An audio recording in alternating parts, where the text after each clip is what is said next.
Investigation pour la recherche du grand-père inconnu de Janine, le père de son père Rainer.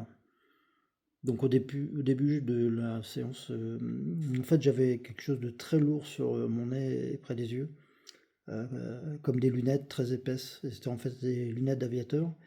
J'ai ressenti aussi sur la tête là, le bonnet en cuir qui me prenait toute la tête en fait, hein, qui lui prenait toute la tête.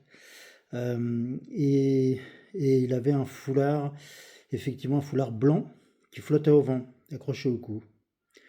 Il est en fait, je le voyais de profil de cette façon-là, dans l'avion, avec, voilà, avec son bonnet là en 1943 et en train de voler. Donc il a 45 ans, il est jeune, il se sent bien. Par rapport à l'investigation le concernant, j'ai tout de suite vu en haut à droite, dans son espace éthérique, une montre religieuse, vraiment pas terrible, hein, un peu de ce genre-là. Bon, c'était pas très, comment dire, appétissant. Je l'ai vu aussi, j'ai vu son visage. En fait, j'ai vu son visage, il avait plutôt un beau visage, euh, contrairement au dessin. Donc avec des yeux bleus et des fines moustaches. Et jovial, franchement, il profitait bien de son voyage, hein.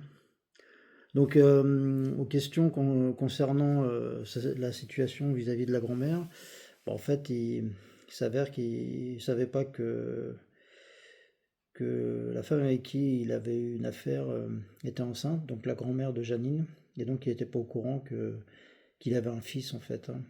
Donc, il a découvert avec cette investigation et il a souri, en fait, d'être. Ça lui a fait plaisir de savoir que, voilà, il y a eu un enfant.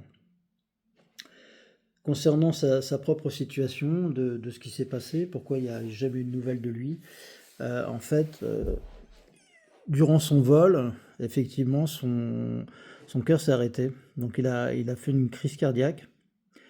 Mais lui, enfin, d'un point de vue éthérique, il est resté en vol, en fait.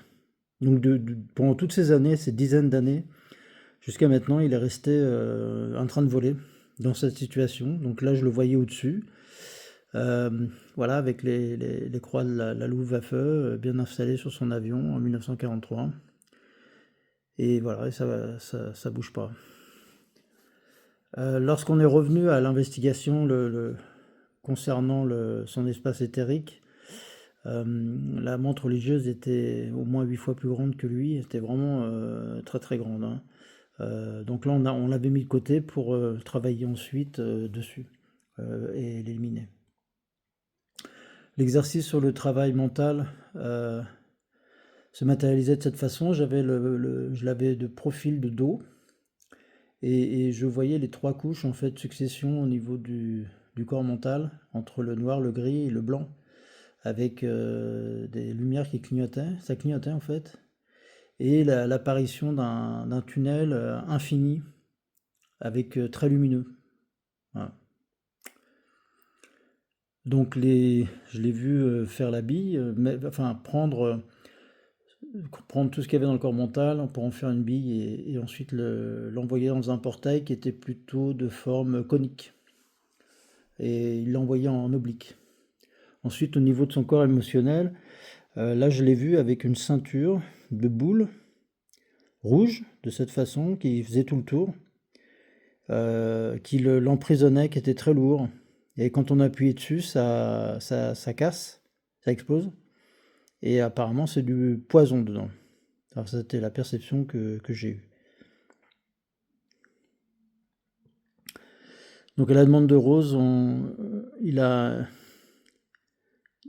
fait une boule de tout ça. Alors, ça s'est un peu enchevêtré, c'était drôle. Ça faisait un peu comme ce qu'il y a sur l'image. Là, ça s'est enchevêtré comme une grosse boule, plein de fils et de boules. Et il l'a envoyé dans un portail au-dessus de lui, au-dessus de sa tête. Très fort. Le corps sexuel, lui, était vide. J'ai cru au début qu'il y avait... Enfin, il m'a semblé voir une boule rouge, mais en fait, finalement, juste après, je voyais que c'était transparent, il n'y avait plus rien, c'était vide. Quand on est revenu à la menthe religieuse, qui était d'une grande taille, on l'a fait devenir toute petite. Et, et j'avais vraiment la perception qu'il voulait l'écraser en fait, hein, tout de suite. Mais avant de faire cet exercice-là, on l'a figé comme ça.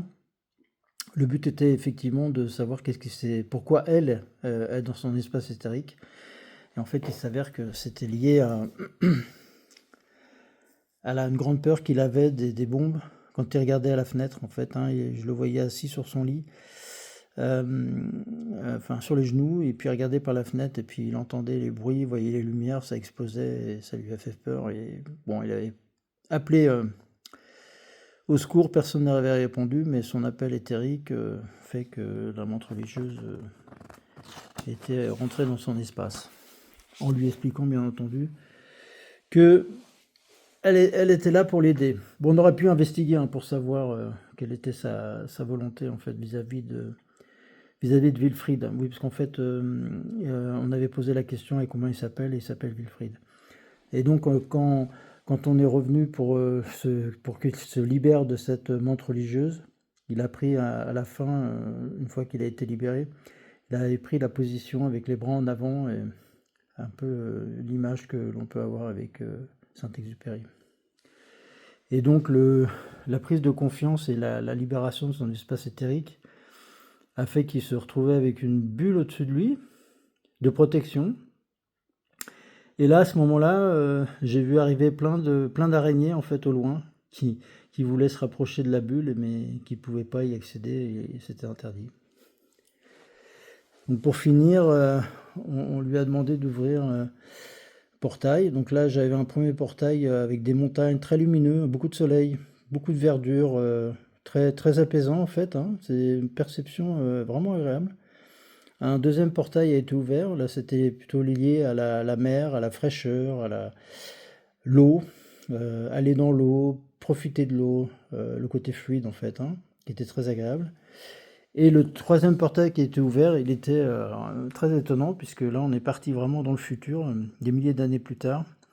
Et en fait, c'était sous la forme d'une ville qui se présentait de cette façon-là, avec des cylindres en bas et en haut, et un grand cylindre plat au milieu. Et en fait, c'est un type d'habitation d'une ville futuriste, en fait. Et tout ça, ça flotte dans le vide, hein, ça repose sur rien du tout. Et donc ça a été le choix de Wilfried de partir dans cette cité futuriste. Et juste avant de partir, j'ai trouvé vraiment étonnant que, en fait, il a mis ses mains l'un contre l'autre, et puis il a baissé la tête pour remercier respectueusement de ce qu'on lui a permis de reprendre en fait ses propres capacités, sa propre création, de pouvoir partir dans cette cité futuriste pour d'autres aventures.